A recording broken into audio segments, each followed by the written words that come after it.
In Hyderabad, a doctor has been attacked. He was treating COVID patients, and in the only COVID hospital in Telangana, in Hyderabad, in fact, there has now been a strike.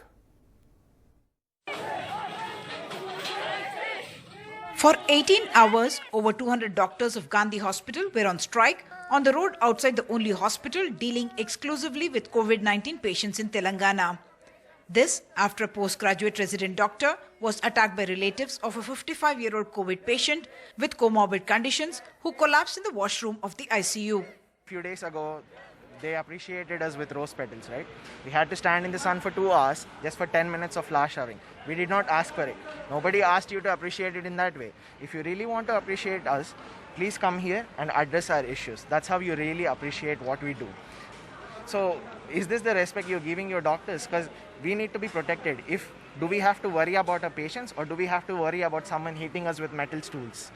If you can't protect your own doctors who are fighting this war for you.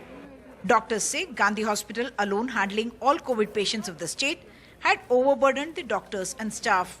We have no objection towards converting this into an ICU center. The objection lies because the number of staff here, that is not sufficient to tackle the number of ICU patients. They have to wear a PP. They have to be there in the ICU wards for about 12 hours in a shift. And the number of ICU patients, initially it was only 10. But now they have increased it to 250 beds, along with 250 oxygen beds, 250 high dependency unit and 500 oxygen beds. So in total they are making it a 1000-bed hospital for ICU care only, not asymptomatic or mild symptomatic patients.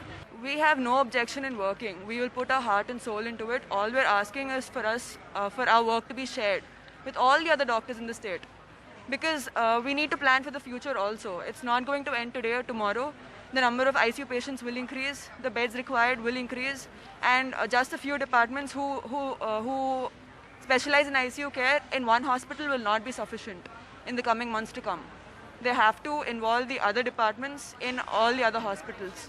Gandhi Hospital Superintendent, however, says doctors are not overburdened. It's not the huge burden, and there is no dearth of the staff as far as this one is concerned, because now the patient crowd is not that much. We are not suffering it. Except COVID, nothing is there inside. Yeah. So the patient burden is also not that much. Late evening, the health minister met the doctors and promised to address their concerns. In Hyderabad, with camera person Nagaraju, Uma Sudhir, NDTV.